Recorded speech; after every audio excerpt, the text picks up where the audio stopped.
प्रस्तुत है ज्ञान के अवतार भगवान व्यास देव की शाश्वत गाथा, एक ऐसा वृत्तांत जो स्वयं काल के प्रवाह से भी परे है।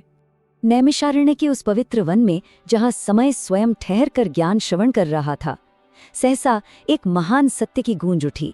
वहां ये घोषित हुआ कि भगवान ने अपने 17वें अवतार के रूप में महर्षि पराशर और देवी सत्यवती के पुत्र श्री व्यास देव के रूप में जन्म लिया है। और जैसे ही ये घोषणा हुई, वहां उपस्थित सभी विद्वान ऋषियों के मन में इस असाधारण ज्ञान अवतार के गहन रहस्य को, उनके उद्देश्य को और उनके दिव्य पुरुषार्थ को जानने की एक अदम्य इच्छा जागृत हो उठी। भगवान का ये 17वां प्राकट्य यूं ही नहीं था, इसका एक विशेष और अत्यंत महत्वपूर्ण उद्देश्य था। उन्होंने देखा कि भविष्य में एक ऐसा युग आएगा जब मनुष्य की बुद्धि मंद पड़ जाएगी। तो उन मंद बुद्धि वाले मनुष्यों के कल्याण के लिए ही उन्होंने ज्ञान के उस विशाल वृक्ष यानी वेद को, जो मूल रूप में एक ही था, उसकी अनेक शाखाओं में विभाजित कर दिया। अब इस ज्ञान के विभाजन के मर्म को समझने के लिए हमें उस कथा की ओर जाना होगा जहां व्यासदेव ने अपनी योग शक्ति से भविष्य के उस घने अंधेरे को, उस तामसी अंधकार को देखा जिसे कलयुग कहते हैं। एक ऐसा युग जो मनुष्य की सोचने की शक्ति और उसकी स्मरण शक्ति को पूरी तरह से ग्रस लेने वाला था। ये कथा है द्वापर युग के अंतिम चरण की। यमुना नदी के मध्य स्थित एक दिव्य द्वीप पर नारायण के एक अंश का अवतरण हुआ। वे महर्षि पराशर के तेज और सत्यवती के पुण्य से जन्मे थे। उनका वर्ण घने जल से भरे मेघों के समान सांवला था और इसी कारण उन्हें कृष्ण कहा गया। और चूंकि उनका जन्म एक द्वीप पर हुआ था, वे द्वैपायन कहलाए और इस प्रकार जगत ने उन्हें कृष्ण द्वैपायन के नाम से जाना।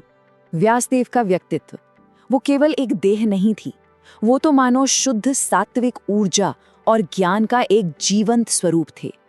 वे अपने शरीर पर मृग चर्म यानी हिरण की खाल धारण करते थे और उनके शरीर की दिव्य आभा से संपूर्ण यमुना तट प्रकाशित हो रहा था। देखिए, ये केवल कोई भौतिक चमक नहीं थी, ये तो उस परम सत्य की आंतरिक रोशनी थी जो ब्रह्मांड के सबसे गहरे अज्ञान के अंधकार को मिटाने के लिए ही इस धरती पर प्रकट हुई थी।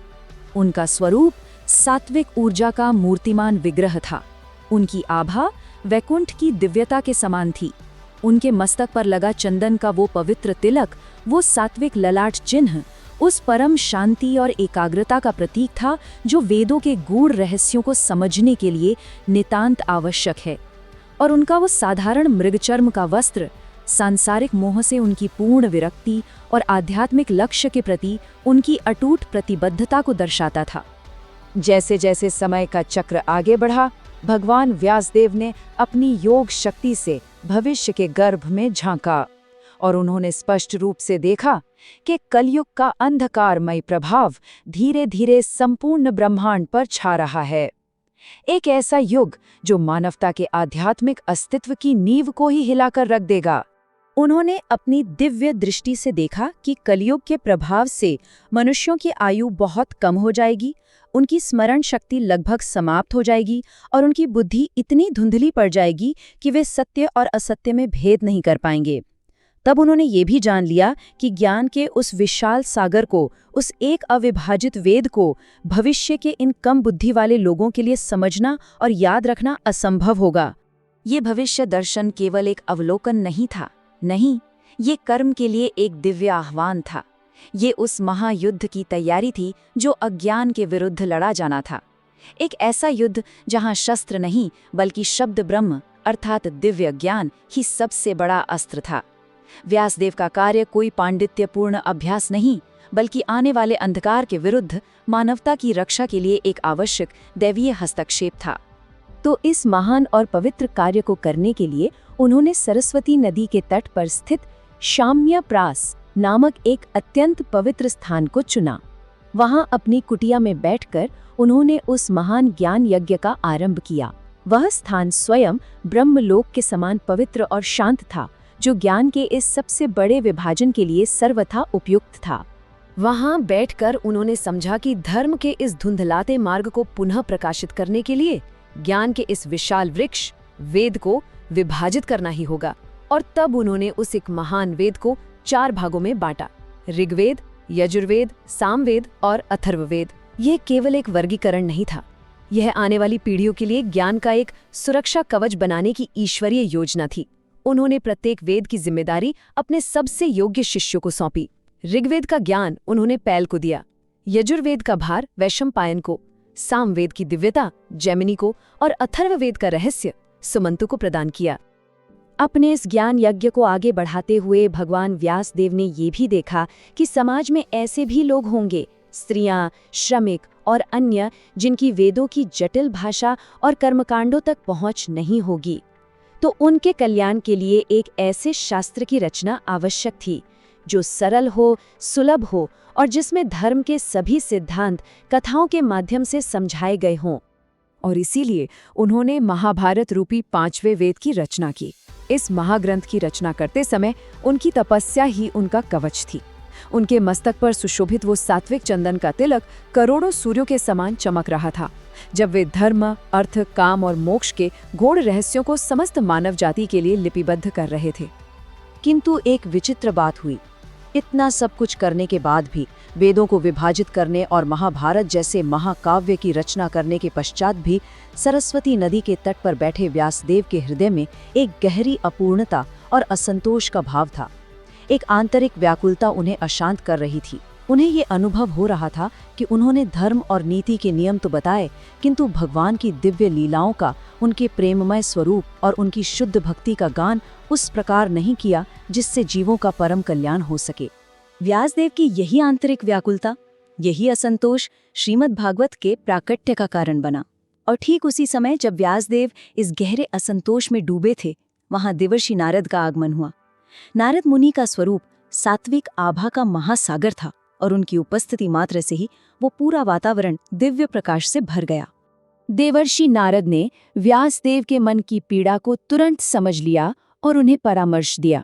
उन्होंने कहा, हे व्यास, अब धर्म, दर्शन और कर्मकांड से परे जाकर केवल और केवल भगवान के परम यश और उनकी लीलाओं का गुणगान करें, क्योंकि भगवान की कीर्ति ही वो अमृत है जो कलयुग के समस्त दुखों और क्लेशों को जड़ से नष्ट कर सकता है। और अपनी बात को प्रमाणित करने के लिए नारद जी ने अपने पूर्व जन्म की कथा सुनाई। उन्होंने बताया कि कैसे वे एक साधारण दासी के पुत्र थे और केवल वर्षा ऋतु में चातुर्मास कर रहे संतों की निस्वार्थ सेवा करने और उनका उच्छिष्ट प्रसाद ग्रहण करने मात्र से उनका हृदय शुद्ध हो गया और उन्हें भगवान की भक्ति प्राप्त हुई। इस कथा से उन्होंने भक्ति और सेवा की असीम शक्ति को उजागर किया। देवर्षि नारद के उपदेश को भगवान व्यासदेव ने अपने हृदय में धारण कर लिया। उन्होंने उस परामर्श के गहरे अर्थ को समझा और उस परम सत्य का साक्षात अनुभव करने के लिए वे अपनी कुटिया में बैठकर गहन ध्यान की अवस्था में प्रवेश कर गए। वे पूर्ण रूप से समाधिस्थ हो गए। अपनी भक्तिमयी समाधि की उस अवस्था में जब उनका चित्त पूर्ण रूप से शुद्ध और स्थिर था, उन्होंने परम सत्य का दर्शन किया। उन्होंने पूर्ण पुरुषोत्तम भगवान को देखा और उनके ठीक पीछे उनकी बहिरंगा शक्ति माया को देखा, जो भगवान के तेज के समक्ष लज्जित खड़ी थी। उस समाधि में उन्होंने भगवान श्री कृष्ण की उन दिव्य लीलाओं को देखा जो भौतिक जगत में फंसे हुए जीव के सभी बंधनों को काट सकती हैं। उन्होंने ये भी देखा कि सांसारिक इच्छाओं में फंसा हुआ जीव कितना कष्ट सहता है और इस महान कष्ट से बाहर निकलने का एकमात्र उपाय केवल भगवान की भक्ति का मार्ग है। और इसी दिव्य समाधि के परिणाम स्वरूप श्रीमद् भागवत महापुराण का प्राकट्य हुआ। जी हाँ, यह व्यासदेव के ध्यान का पका हुआ फल था। यह स्वयं भगवान का साहित्यिक अवतार था। यह केवल एक ग्रंथ नहीं, बल्कि स्वयं भगवान का शब्द स्वरूप था, जो कलयुग के घने अंधकार को दूर करने के लिए ही प्रकट हुआ था। व्यासदेव ने कलियुग के पतित जीवों को उनके अहंकार रूपी मलिन तिलक से पहचाना और इसके ठीक विपरीत उन्होंने अपनी तपस्या को ही अपना अभेद्य कवच बनाया और उनके मस्तक पर पवित्रता का सात्विक तिलक सुशोभित था। उन्होंने मानवता को कलियुग के प्रहारों से बचाने के लिए सात्विक उड़ाह त्राण अर्थात हृदय की रक्षा करने वाला ज्ञान रूपी कवच प्रदान किया। तो इस प्रकार नैमिषारण्य के ऋषियों ने उस गूढ़ रहस्य को समझा कि भगवान का 17वां अवतार बुद्धि को परिष्कृत करने और स्मृति को संरक्षित करने के लिए था। उनका मिशन था ज्ञान को बचाना और उसे स्पष्ट करना। उनका प्राथमिक कार्य वेद का विभाजन था और उनकी अंतिम और सर्वश्रेष्ठ रचना श्रीमद् भागवत थी, जिसका एकमात्र उद्देश्य था अंधकार के युग के लिए प्रकाश का मार्ग प्रदान करना।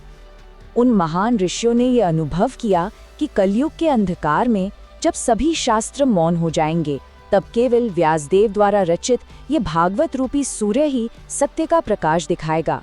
श्रीमद् भागवत ही वो ज्ञान का सूर्य है जो अज्ञान के घने अंधकार में खोए हुए लोगों के लिए एकमात्र मार्गदर्शक होगा। इस संपूर्ण गाथा का अंतिम सार यही है कि वास्तविक विजय ज्ञान को सुरक्षित रखने में ही है। किंतु ये कथा एक गहन प्रश्न हमारे समक्ष छोड़ जाती है। यदि ज्ञान ही अंधकार के विरुद्ध एकमात्र शस्त्र है, तो कोई उस शस्त्र का प्रयोग कैसे कर सकता है जब स्वयं उसकी बुद्धि ही उस अंधकार के आक्रमण के अधीन हो?